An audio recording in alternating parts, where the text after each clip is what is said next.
Hi everyone, it's Jeanette from Jewelry by Jeanette, and welcome to Mystery Make Monday, when I take something random from my stash, my jewelry supplies, and I make something fun.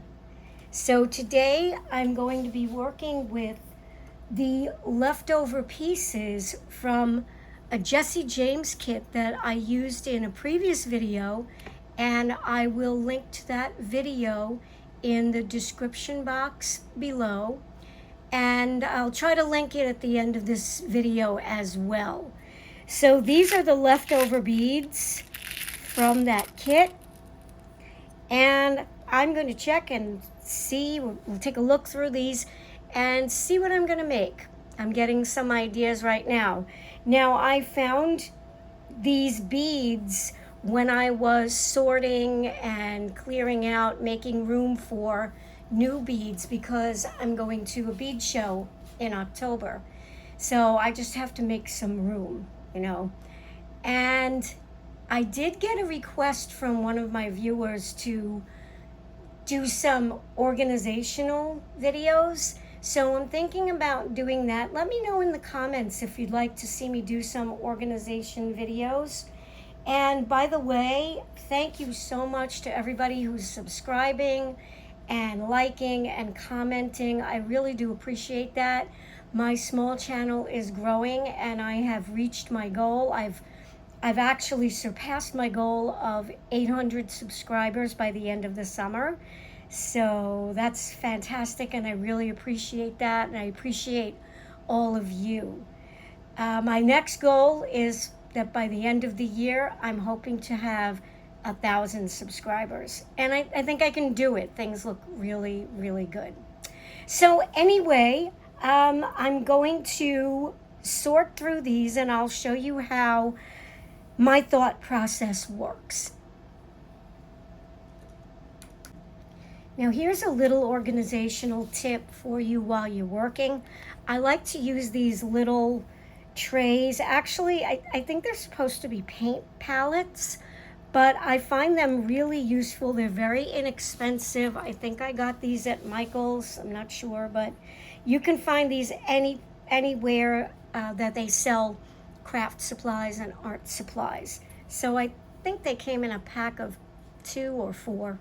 So what I'm going to do is, as I'm looking through these beads and findings, I can see that I have a lot of pairs, 2 of almost everything here. So what I'm going to do is I'm just going to separate these out and put similar beads together and similar findings together. And this is suggesting to me that I can make some fun earrings with these findings. All right, I've got 4 of those. So while I'm doing this, I just wanted to let you know that I'm also thinking about doing some more paper crafting videos. So let me know again in the comments if you'd like to see me do some paper crafting videos as well. I'm really getting back into that. Okay, so I'm going to finish sorting through these and then I will come back and show you what I have. So look at that. I have an even number of all of the beads and all the components.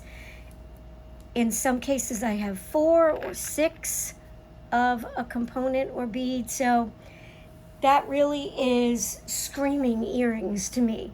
And I'm going to make some simple earrings, I think, because at the last show where I was selling my jewelry, what seemed to sell the most were simple earrings.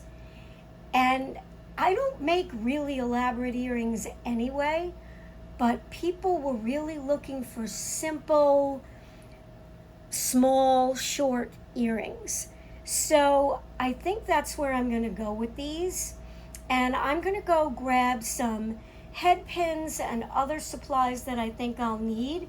And I'll show you what I'm going to be using in terms of findings and tools in a moment.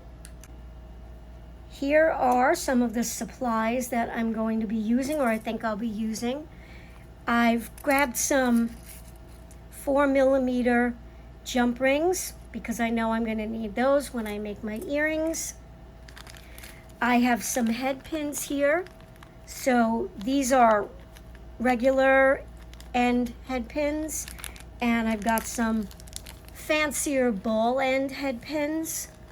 Since they're going to be simple earrings, I thought maybe I'd make them a little bit fancier with the ball end. I don't know. We'll see. I've got some eye pins just in case I need them. And remember that eye pins are similar to head pins, but they just have loops on both ends. They're used as connectors. And then I decided to do something that I've been wanting to do for quite a while. My niece and goddaughter is terribly allergic to metal hooks that or posts that go through her ears. Now, these may be hard to see, but these are plastic hooks that I believe are hypoallergenic. My niece wore earrings that I made for her all day long when she was at my house visiting, and she was thrilled. She was practically in tears because she could finally wear earrings again. So I've been making her earrings with these hooks, and I've been replacing the metal hooks in some other earrings with these plastic hooks so that she can wear them. So I think I'm going to make some hypoallergenic earrings today. And I want to make a sign up for my show featuring these earrings. And I also want to let you know that if you see any earrings in my Etsy shop and you are sensitive to metals, let me know. And for many of the designs, I can switch out the hooks for these plastic ones. So let me get started here.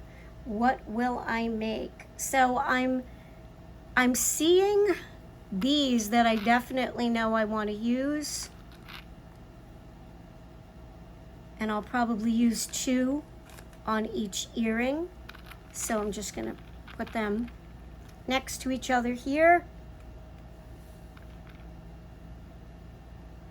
And I'm also seeing these that I would like to use. Maybe I'll put those in the middle somewhere. Not sure yet. And a little bit of sparkle. Oh, you know what? I'm going to go grab something else.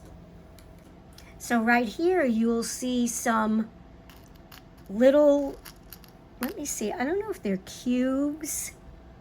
Can you see that there? They're really small.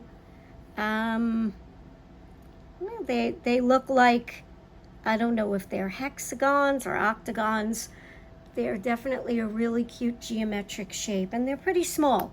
So I'll probably add some of those in here. And probably put one at the top and in between.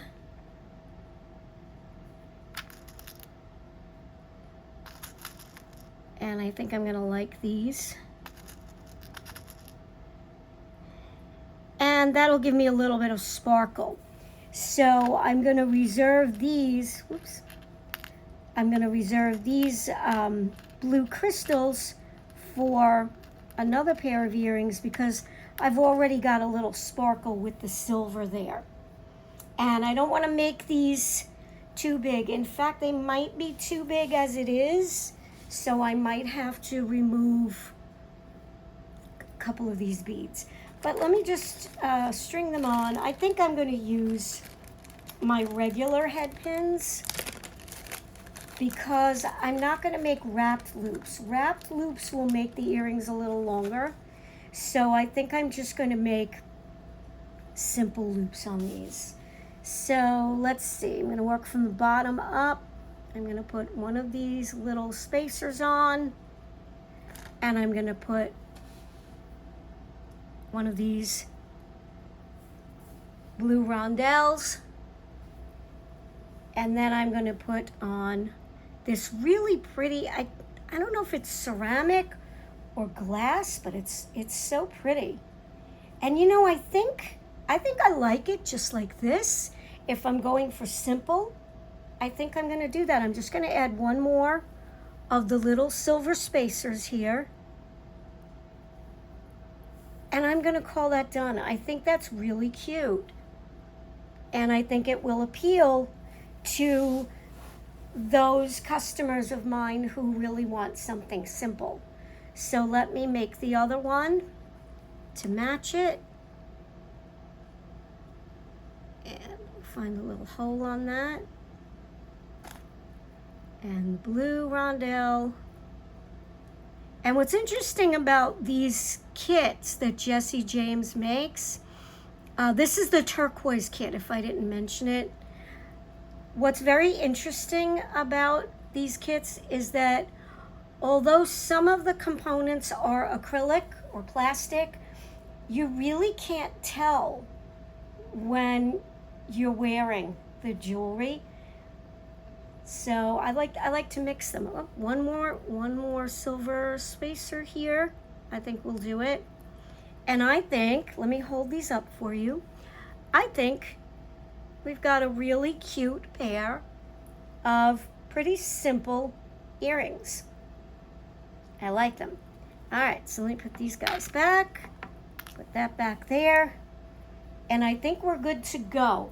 And I'm going to show you how I make the loops on these earrings. So I'm going to use a tool today, and it is called the One Step Looper. And I will put a link to where you can purchase the One Step Looper.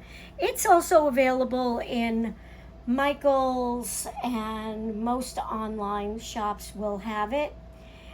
Now this comes in different sizes.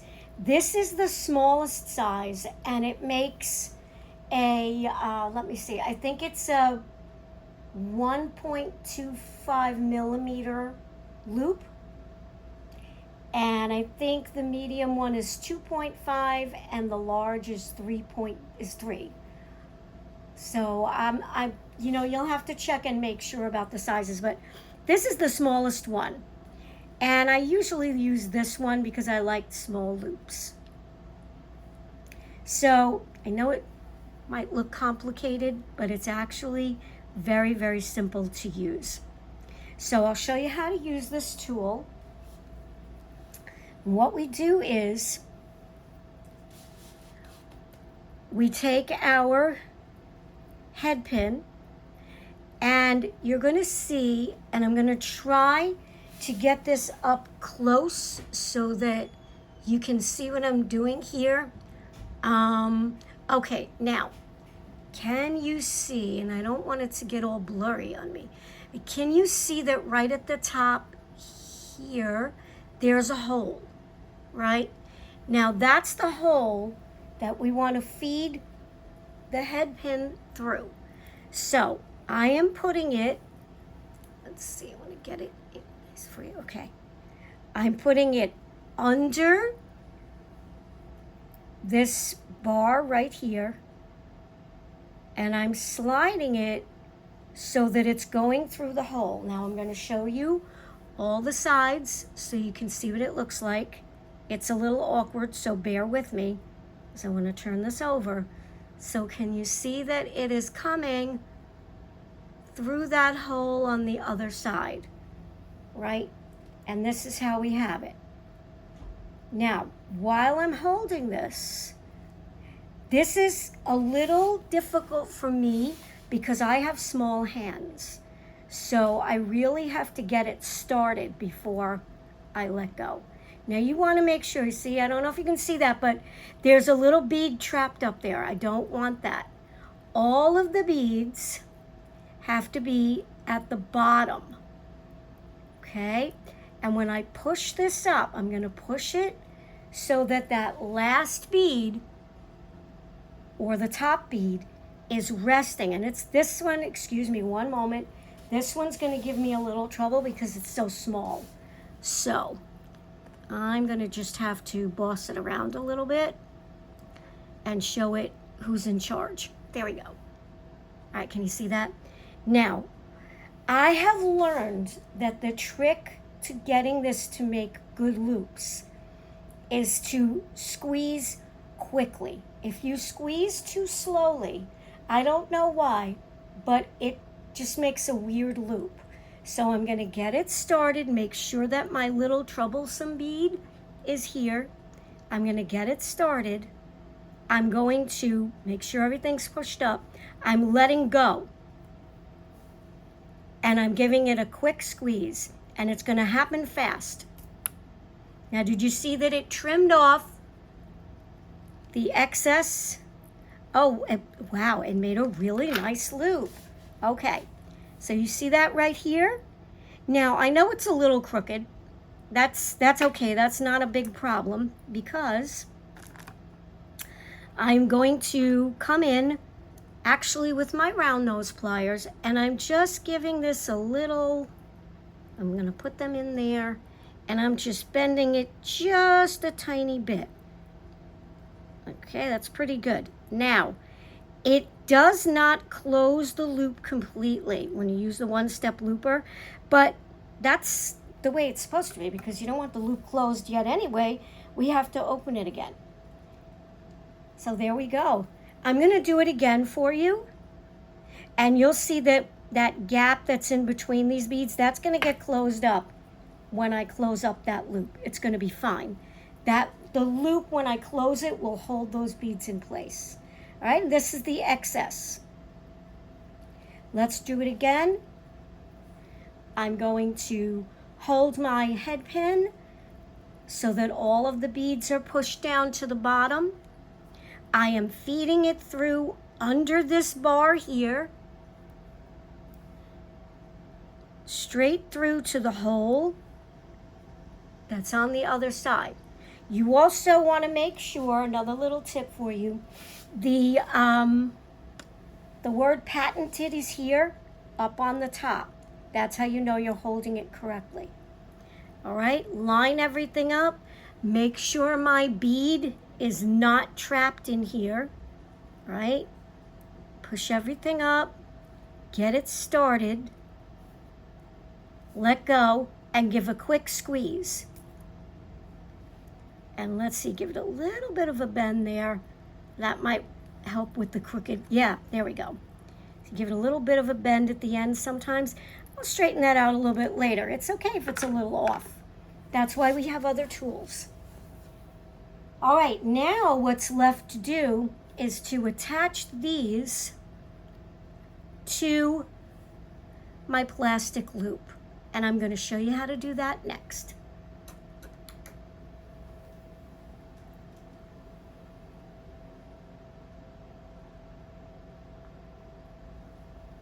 Sorry about that. I had a little bit of a technical problem. My remote decided to play tricks on me. Anyway, let's put these together. So, I am taking the earring that I made and I'm going to attach it to the plastic hook.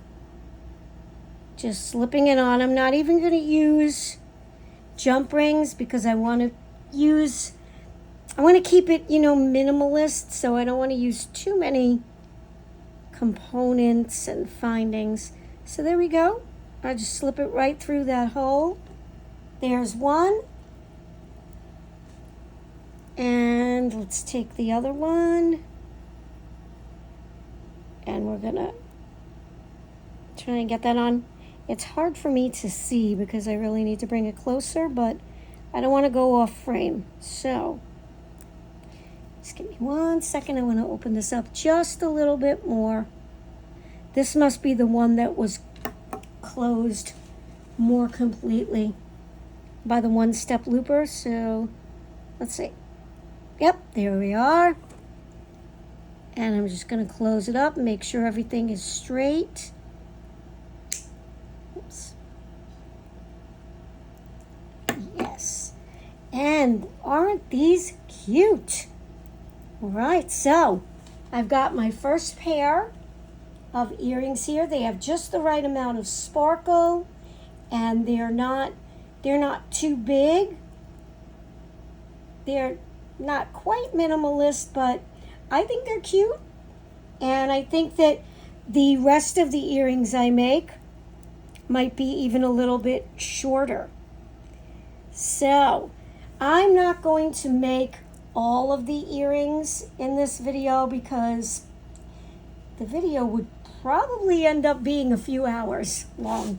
But if you want to see the rest of the earrings that I make with these beads and findings, you can check out my Facebook page and my Instagram page, and I will link to those. I will give you the information of where you can find me in the description below this video. So thank you again for joining me. I hope you enjoyed this Mystery Make Monday. And if you have any other ideas for Mystery Make Monday, let me know in the comments below. You never know what's going to happen. I mean, I didn't even know that I was going to show you how to use the one-step looper today. I hope you found that helpful, and I hope you find these videos helpful as well. Stay tuned for the Henry Cam because Henry is in here with me right now. Honey is downstairs with her grandparents. I may be able to get a video of her later, but maybe not. Anyway, take care, everyone, and I hope to see you again soon. Henry, you want to say hello to everybody? Would you rather just sleep? Yeah, I figured you just want to sleep, right? You don't want me to bother you anymore? Okay, I'm not gonna. Oh, there you go. Say hello. Say hello. Aw. All right, enjoy your nap.